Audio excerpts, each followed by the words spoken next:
నేను ఒకసారి ఈ ఇస్కాన్ వాళ్ళ మీటింగ్కి వెళ్ళాను. అంటే మీకు సికింద్రాబాద్ దగ్గర ఇస్కాన్ ఆలయం ఉంది చూసారా, చాలా బాగుంటుంది ఆలయము. సో అక్కడ నేను ఒకసారి ఒక చిన్నపాటి మీటింగ్ ఉండింది, దానికి వెళ్ళాను. అక్కడ ఒక గురువు గారు ఉన్నారు. సో విచిత్రం అంటే ఆయన దగ్గర ఒక ట్రీ లాంటి ఒక మ్యాప్ ఉందండి. ఈ మ్యాప్లో మీరు చూసారనుకోండి, మీకు పాతాళలోకం, అలాగే వచ్చి మీకు భూలోకము, దేవలోకము, ఇంకొక వైపు వైకుంఠము, కైలాసము, సత్యలోకము, ఇలాంటి లోకాల బొమ్మలు. వీటన్నిటికి పైగా మీరు చూసారనుకోండి, మీకు కృష్ణుడి లోకం. అంటే ఈ ప్రపంచములో మీకు ఒక శివుడు అనండి, విష్ణుమూర్తి అనండి, లేదా మీకు కార్తికేయుడు, ఎవరైనా కూడా శ్రీకృష్ణుడి యొక్క డెప్యూటీస్. అంటే శ్రీకృష్ణుడు నియమించిన దేవుళ్ళు వీళ్ళందరూ. సో వీళ్ళందరికీ అతీతంగా మీకు కృష్ణుడు ఉంటాడు అని చెప్పి వీళ్ళు నమ్ముతారు, పూర్తిగా నమ్ముతారు. అంటే కృష్ణలోకము అనేది అన్నిటికన్నా అతీతమైనది. సో దాలోకము దాకా చేరడం అనేదే మానవ మాతృడి యొక్క ప్రయత్నముగా ఉండాలి అని అంటారు. సో ఇవాళ మీకు భారతదేశము, మన ఇస్రో వాళ్ళు ఎక్స్పోసాట్ అని చెప్పి ఒక శాటిలైట్ గురించి మాట్లాడుతున్నారు. అంటే కృష్ణ బీలాల్, కృష్ణ లోకము దాకా మీరు వెళ్ళడం. కృష్ణ బీలాల్ అన్నప్పుడు బ్లాక్ హోల్స్ అని చెప్పి మాట్లాడతాం. ఇవాళ ఈ విశ్వములో అత్యంత ద మోస్ట్ మిస్టీరియస్ ఆబ్జెక్ట్స్ ఏమిటి అంటే ఈ బ్లాక్ హోల్.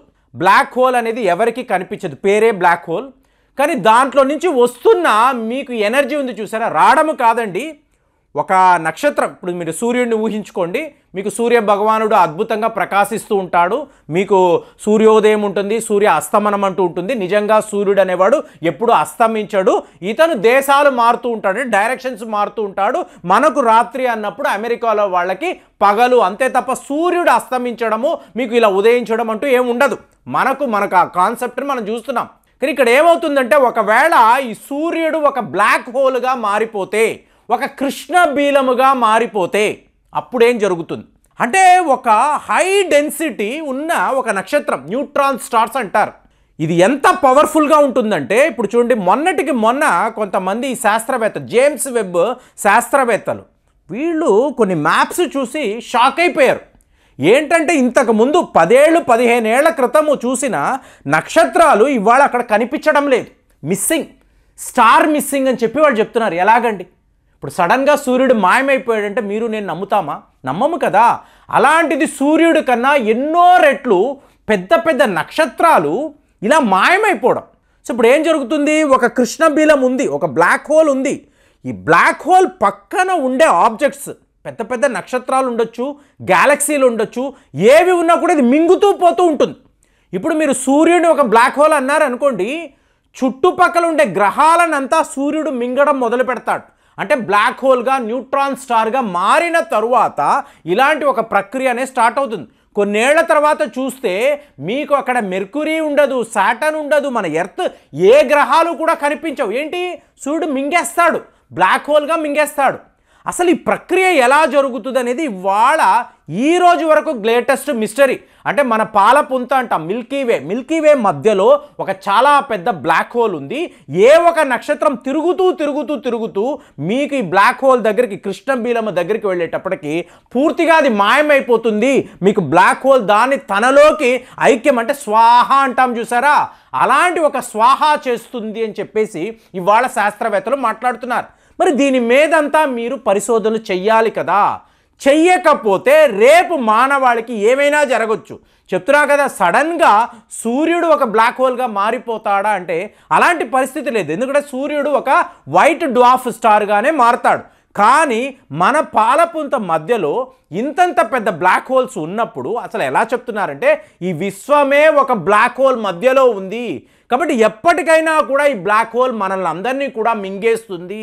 ఈ గ్రహాలు, ఈ నక్షత్రాలు, ఈ గ్యాలక్సీస్ ఇవంతా కూడా ఒక బ్లాక్ హోల్ చుట్టూతా తిరుగుతూనే ఉన్నాయి. ఏదో ఒక రోజు మీరు ఎండ్ కార్డు వెయ్యాల్సిందే అని చెప్పి మాట్లాడుతున్నారు. మరి అలాంటి ఒక డ్రమాటిక్ సిచ్యువేషన్, విశ్వము అన్నప్పుడే ఒక అద్భుతము.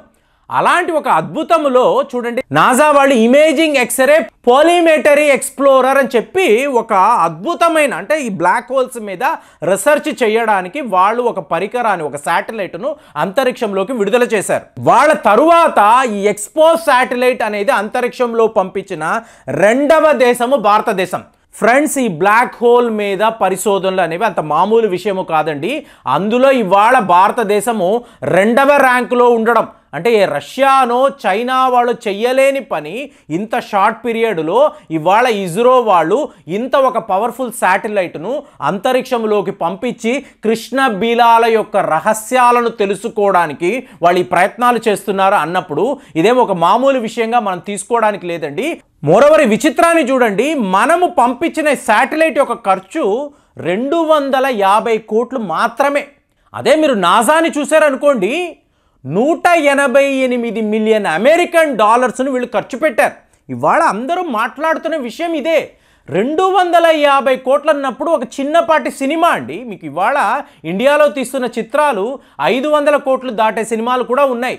మీకు ఇంకా హాలీవుడ్ గురించి మాట్లాడారంటే ఇది లో బడ్జెట్ సినిమా. ఒక లో బడ్జెట్ సినిమాలో నువ్వు ఒక శాటిలైట్ను అదిను బ్లాక్ హోల్స్ని ఎక్స్ప్లోర్ చేయడానికి మీరు ఇలా పంపిస్తున్నారంటే మీ భారతీయులను ఏమనాలి? అంటే మీకు రిజల్ట్స్ అన్నారనుకోండి, నాసా వాడు ఎలాంటి రిజల్ట్స్ తేబోతున్నాడో మన ఇస్రో శాస్త్రవేత్తలు కూడా సిమిలర్ రిజల్ట్స్నే ప్రొడ్యూస్ చేస్తారు.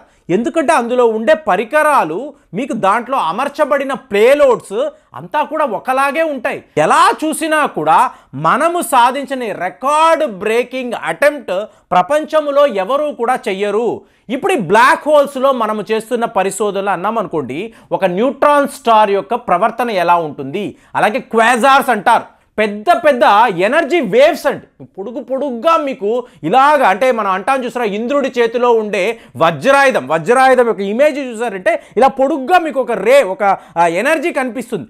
అలాంటివి అంటే మన వాళ్ళు ఎంతలాగా ఊహించారంటే దేవేంద్రుడి చేతిలో ఉండే వజ్రాయుధము ఈ క్వేజార్ లాగా కనిపిస్తుందని అప్పుడే ఊహించారంటే మనకు ఎంత నాలెడ్జ్ ఉంటుంది. కాబట్టి మనం ఏమన్నా కృష్ణలోకము అన్నాం. కృష్ణలోకము దాకా వెళ్ళడమే మనిషి యొక్క అంతిమ లక్ష్యం అని చెప్పి ఇస్కాన్ వాళ్ళు మాట్లాడతారు. అలాంటిది ఒక కృష్ణ బీలములో ఏం జరుగుతుంది? ఒక లైట్ ఎంటర్ అయిందంటే ఆ లైట్ తిరిగి బయటికి రాలేదండి, నో రిఫ్లెక్షన్. మీకు బ్లాక్ హోల్ ఈ కృష్ణ బీలము పూర్తిగా దానిని అబ్జర్వ్ చేసుకుంటుంది. అందుకే కాంతి కూడా తప్పించుకోలేదు. Even the light cannot escape అని అంటారు. అంటే మీకు ఫిజికల్ లాస్ అంతా కూడా మీకు బ్లాక్ హోల్స్ దగ్గర మీకు టోటల్గా బ్రేక్ అయిపోతాయి. మనము మాట్లాడుతున్న scientific rules and regulations, science formulas ఇవి అన్నీ కూడా మీకు బ్రేక్ డౌన్ అయిపోతాయి. అలాంటి బ్లాక్ హోల్ దగ్గర ఇవాళ మనం ఇంత పెద్ద పరిశోధనలు, దానికి సంబంధించిన వివరాలు, నిజాలు, బ్లాక్ హోల్ అంటే ఏంటి ఇవాళ వరకు ఎంతోమంది, ఎందుకంటే అది చాలా దూరం, కొన్ని లక్షల కోట్ల కిలోమీటర్ల దూరంలో ఉన్నప్పుడు దాని యొక్క ప్రాపర్టీస్ ఏంటి, అందులో ఉండే ఎనర్జీ ఏంటి, ఒట్టి గ్రావిటేషనే ఉంటుందా, దాని డెన్సిటీ ఎలా ఉంటుంది, దాని యొక్క ప్రవర్తన ఎలా ఉంటుంది, దగ్గర ఒక నక్షత్రమో గ్యాలక్సీయో వచ్చినప్పుడు బ్లాక్ హోల్ యొక్క ఆ విశ్వరూపాన్ని మనం చూడాలంటే ఎలా చూడాలి, ఇదంతా పెద్ద పెద్ద విషయాలండి. మరి వీటి మీద ఇవాళ భారత్కు సంబంధించి ఇస్రో వాళ్ళు ఇంత పెద్ద పరిశోధన చేశారు. The second country to do this అన్నప్పుడు చాలా గర్వంగా ఉంది. నాసా లాంటి ఒక నంబర్ 1 స్పేస్ ఆర్గనైజేషన్ వాళ్ళకి ధీటుగా ఇండియా వైపు నుంచి ఇంత పెద్ద ప్రయత్నం జరిగింది అంటే నిజంగానే ఇది చాలా గొప్ప వార్త అండి. మరి మనం ఈ బ్లాక్ హోల్స్ యొక్క రహస్యాలను ఛేదించగలమా?